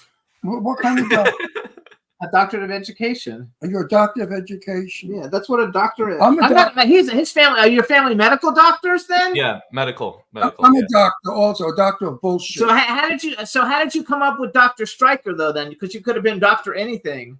I wanted You know to what? Out of all of Okay. you, the only interesting one is Olga. And Olga she was in Russia. She was a woman's doctor. What is that called? What's a woman's doctor called? gynecologist.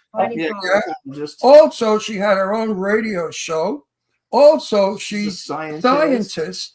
I mean, the woman is total And an artist. and she's beautiful. And I don't know how he got her. No, Dave. How do you think? How did Noah hook up? How did he actually get Olga?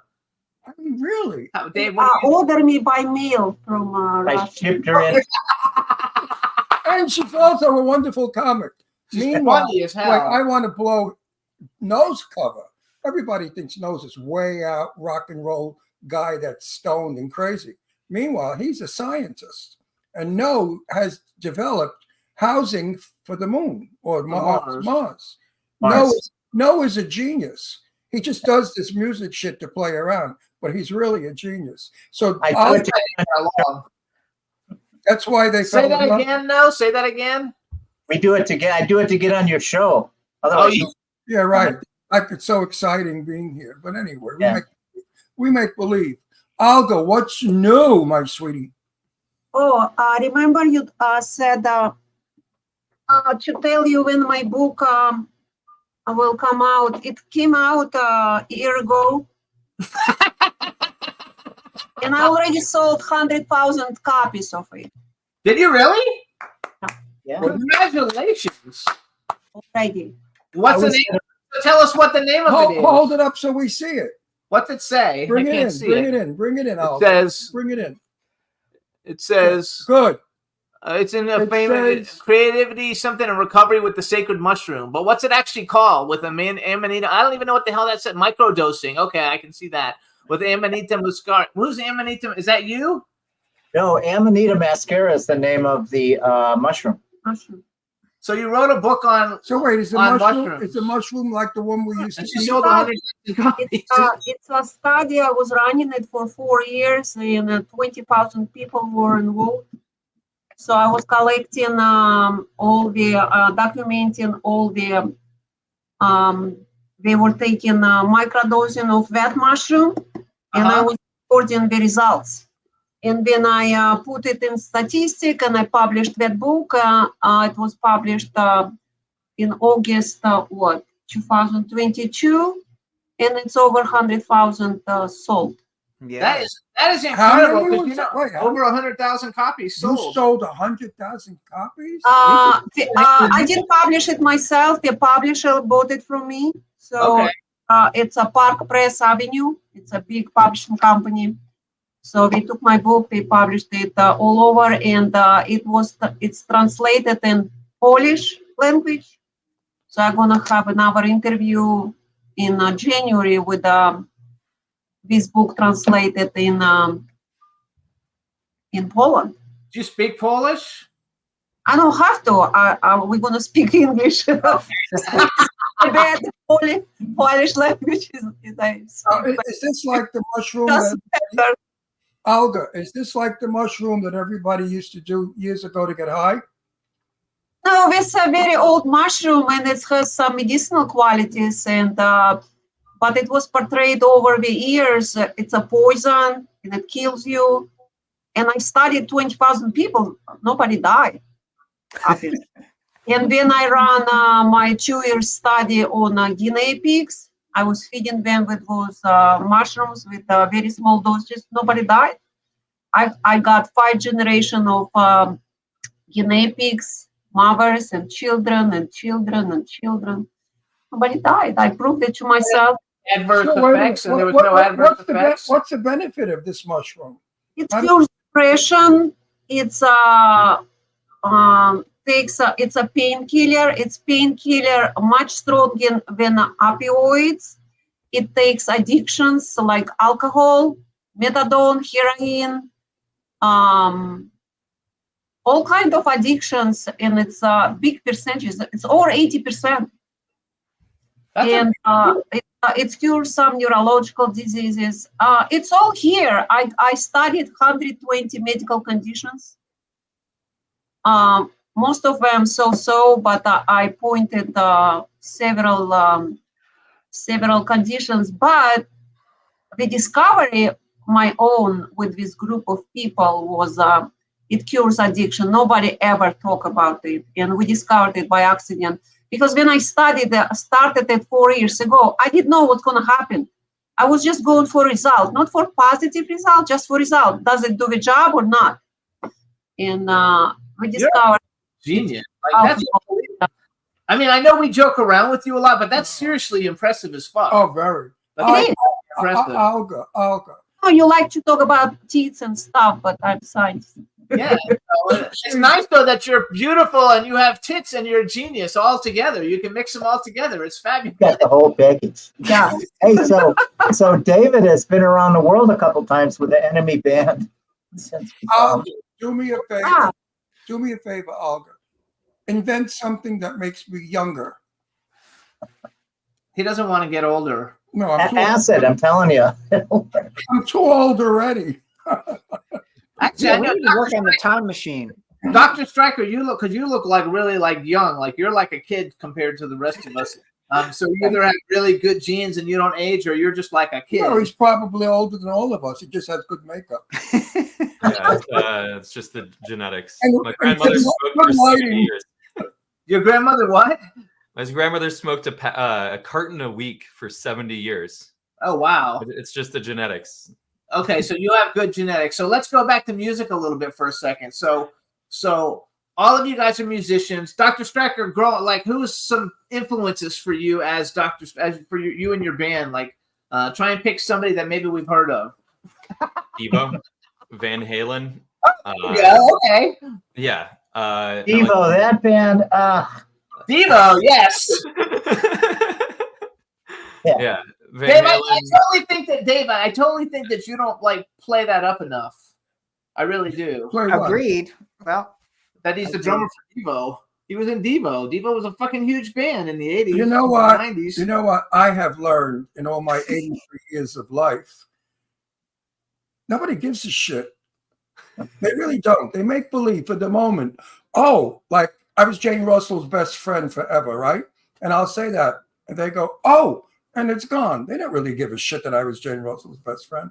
And it's the same thing with you. Oh, so big deal. You banged a drum. Okay, next. But he was in Devo. It doesn't matter. But if he... Yeah, that's different. It's like saying you were Jane Russell. No, Yeah.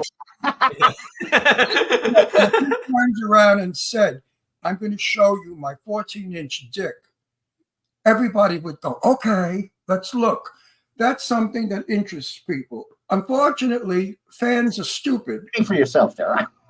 Hi, I have something to show you. 14-inch dick. Oh, he's ready to show us Now something. that's everybody's gonna going be to look. It's going to be like a bong made out of a penis. It's not a 14-inch. It's 28 inches. Okay.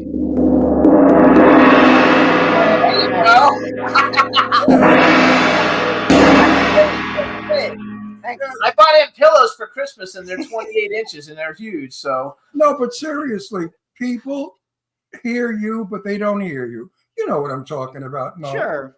And Well, some people, there's a lot of people where music still has a huge part of their lives, and we try to gear towards that. But yeah, overall, so it's still interesting to somebody. So yeah, somebody. I think it's interesting to lots of people. yeah, So I agree. he doesn't even know who Devo is. So I most certainly do know who Devo.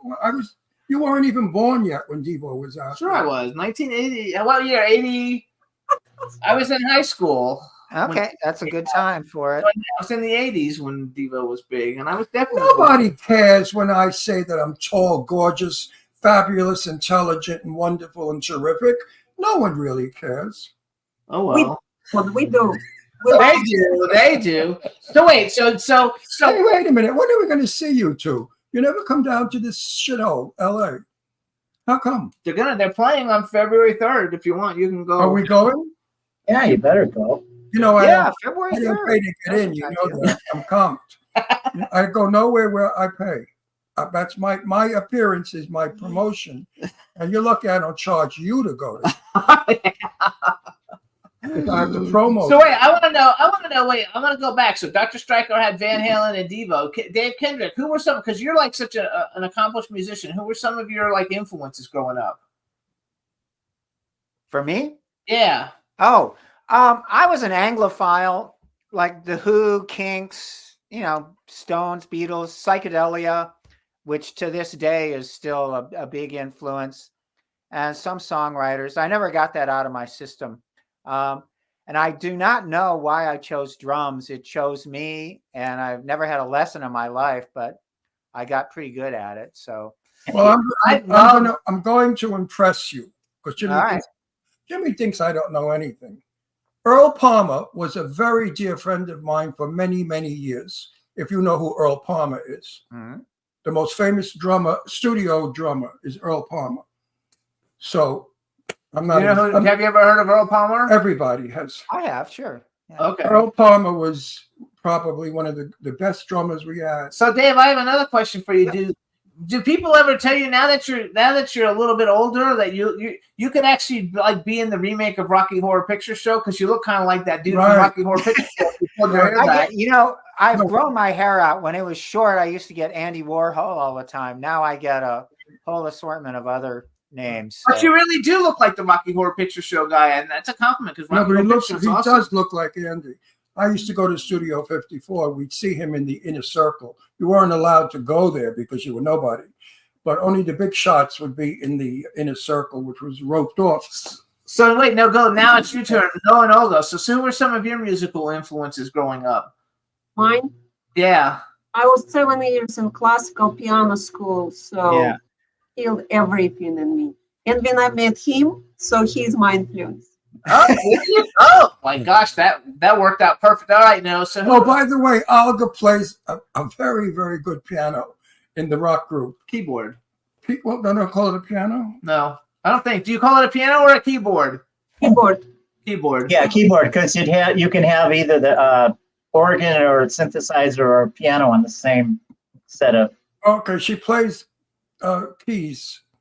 Yeah, they do say keys also. That's good. You see that? They say keys. I'm not as, There, you're getting hip there, Ron. I've been on the planet so long, it's very difficult to retain all the knowledge I've learned. So Dr. Striker, he's 83, in case you were wondering. Since Yeah, knowing Olga and everybody already knows and that. it's very difficult to remember everything. His favorite musician is Johnny Mathis. Yes, I am. But you might not even be old enough to have ever heard of. And I have to tell you that Johnny Mathis has just been given an award as the #1 album seller of the history of music. No one has sold more albums than Johnny Mathis. And he's 80, he's 83 years old, and he's booked in concerts all over the country. Wow. So good for 83-year-old people. No, he's actually older than I. I think he's 86 or something. So wait, no, you didn't answer the question. Go back. Well, I started out being a blues guy. So Muddy Waters, Professor Longhair. Well, I guess that's Boogie Woogie. But you know, what's his name? The guy at the cross. Robert Johnson. Robert Johnson. Yeah. Yeah, and then of course Hendrix. He's like a blues. Hendrix. They made a movie about Robert Johnson, didn't they? Or the movie that the Karate Kid guy was in, wasn't that about? Yeah, that was sort of not about him, but it was sort of about the whole crossroads. About selling the soul. There you go. Good job, Dave. All right. Steve Vai in it. Yes. Okay. I like that. Yeah. So. But when I saw Hendrix play live, and my friend and I had run away from home, and we were going to move to California and be hippies, and we saw Hendrix went to a rock festival in Denver on the way, and I saw Hendrix, and I told my friend I'm going to go back and live with my parents and learn to play that way. And so we turned around and went back to Wisconsin, and then I slugged it out in Wisconsin for several years. I'm glad you did, because we never would have met. Yeah. Frank and I we weirdly, at some point in our lives, we lived like 2 miles away from each other and had never met. Yeah. Back in the previous Wisconsin? Because you had to wait for destiny to bring you. That's true. Yeah, absolutely. Where in Wisconsin, Dave? Where did you live in Wisconsin? No, I lived in Illinois. Oh, Yeah. okay. And I was born in Illinois. Yeah. Okay. Because my mom's family was from Wisconsin, so. Okay. So for that, we make a story? No, because no, we will give a plug. Noah's working with a new band, and I forgot their name, but they're also from Wisconsin. I talked to them the other day. What's the name of the band?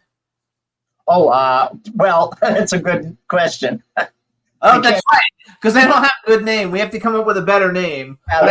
We talked to them. They're still trying to figure out a name. That was funny, but we were talking about Wisconsin, so that's all. So you segued into your parents coming from Wisconsin? No, just my mom. My dad's from Kentucky. Like we give a shit about where your mother came from? Oh well.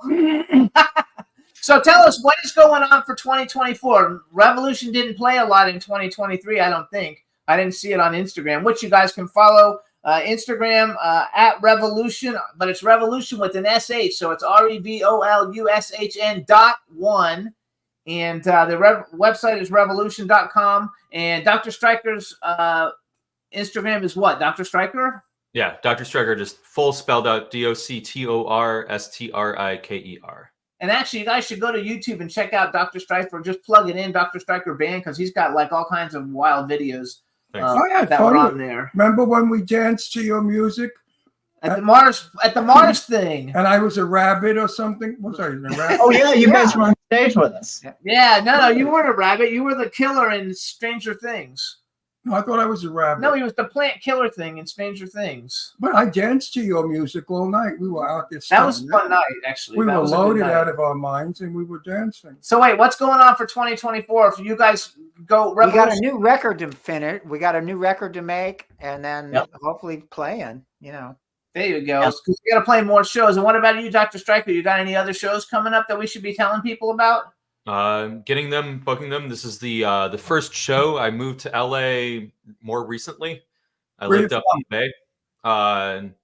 Originally from Michigan, so we're all from the Midwest. So yeah, this is proof that everyone still migrates to California for the creative endeavors from elsewhere, and here we all are. So yeah.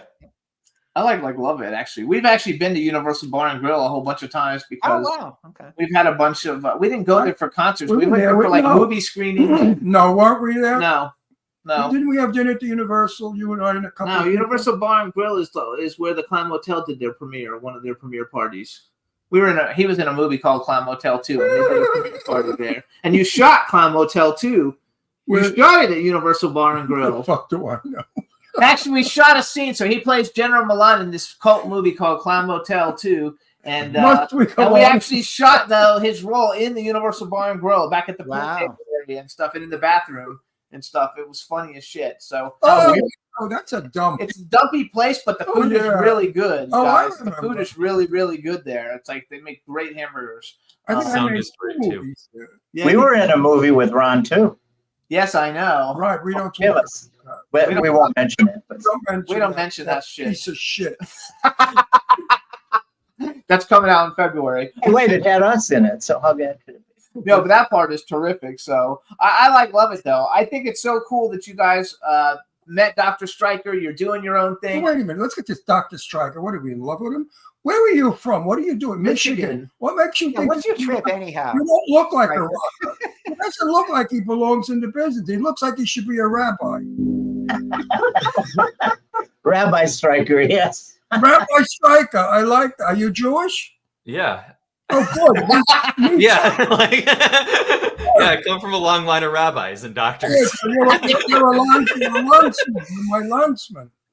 I do have to ask you a question. So that's not actually your studio, right? That's green screen because it's too beautiful. Oh, definitely. Yeah. No, this is like it's totally green screen though. Like it looks really nice. Actually, I saw one. I looked all over. I was like, "What am I going to do for this?" It's I figured it was this one. I actually saw you did a cover. I forgot who, but you do a cover of somebody on YouTube. I watched yesterday, and I was really impressed with it.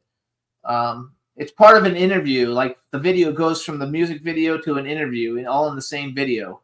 Mm-hmm. But I forgot what song it was for, but it was for something really good, I think.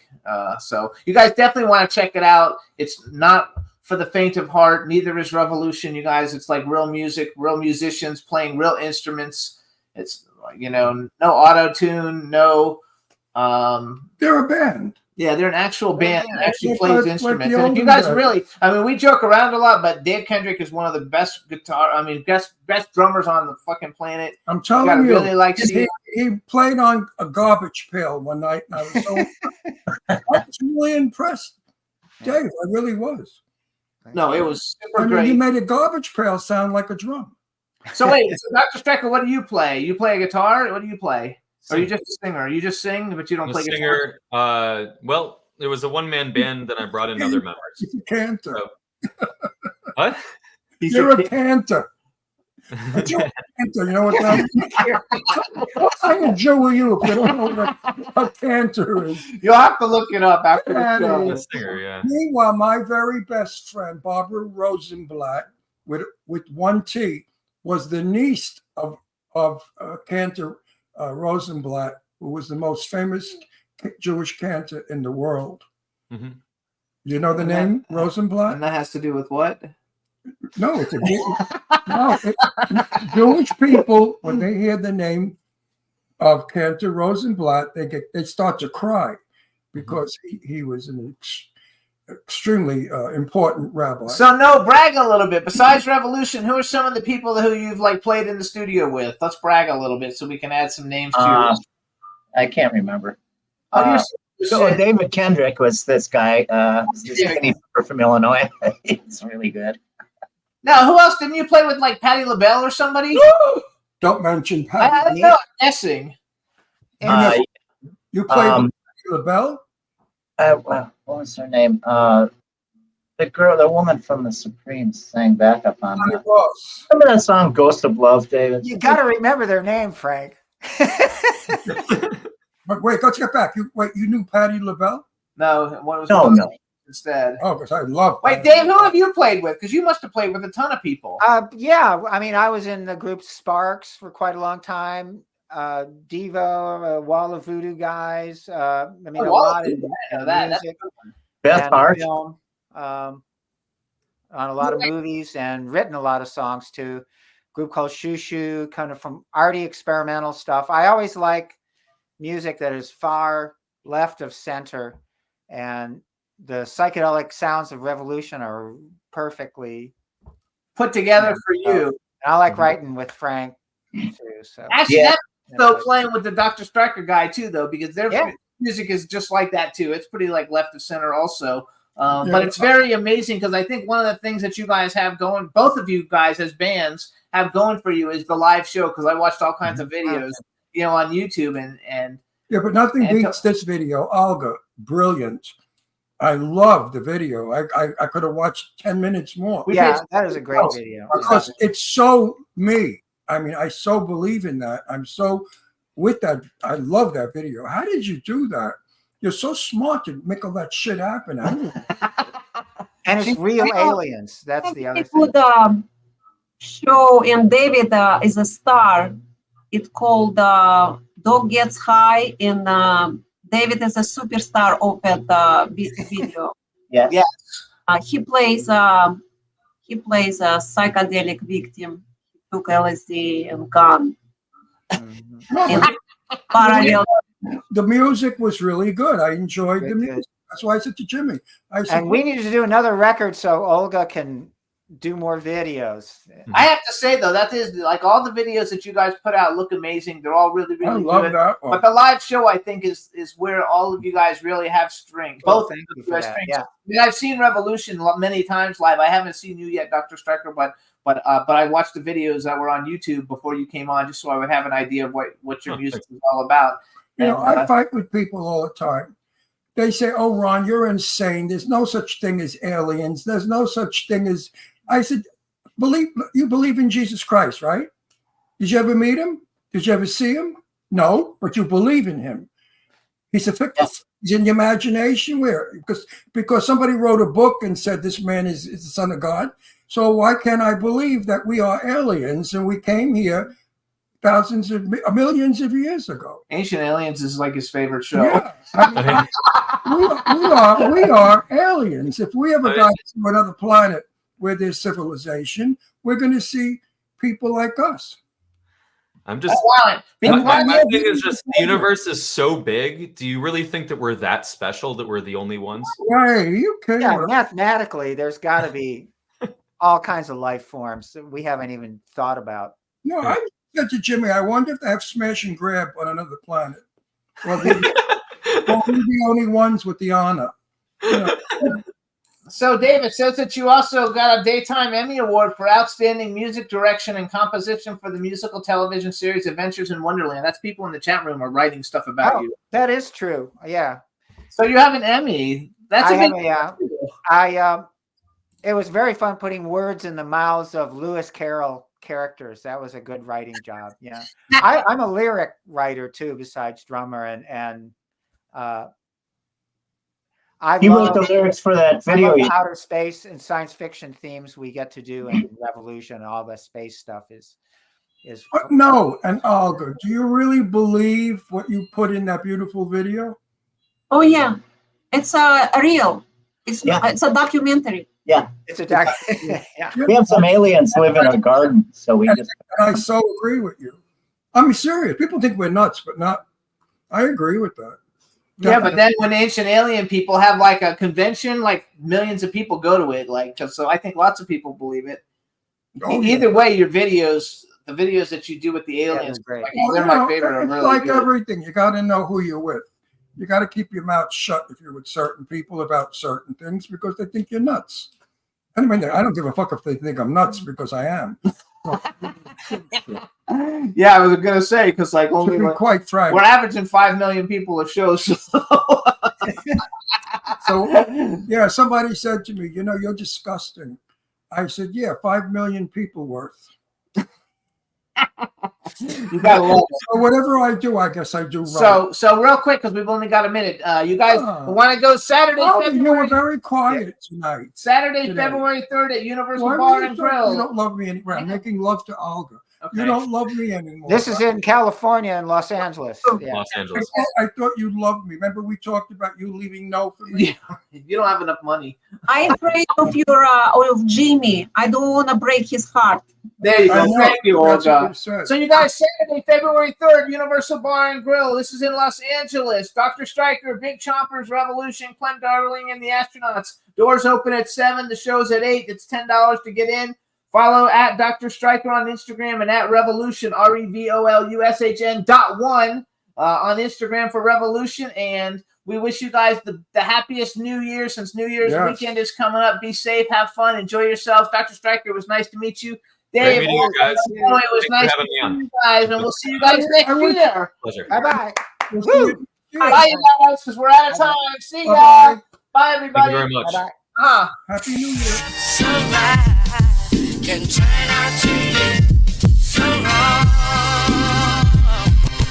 Yeah, we in the mix. Yeah, we in the mix. It's another episode. Here we go. The Jimmy Star Show with Ron Russell. Interviewing the hottest, newest, and truest of today's celebrities. Make sure to subscribe so you can get notified weekly. Jimmy Star, he's the king of cool. Ron Russell, he's a gorgeous dude. Chat room is live and you would be a fool not to vibe with us at the Jimmy Star Show with Ron Russell. Come watch it live on W4CY Radio. Miss some past episodes? Download on iTunes. The Jimmy Star Show with Ron Russell. It's the Jimmy Star Show with Ron Russell.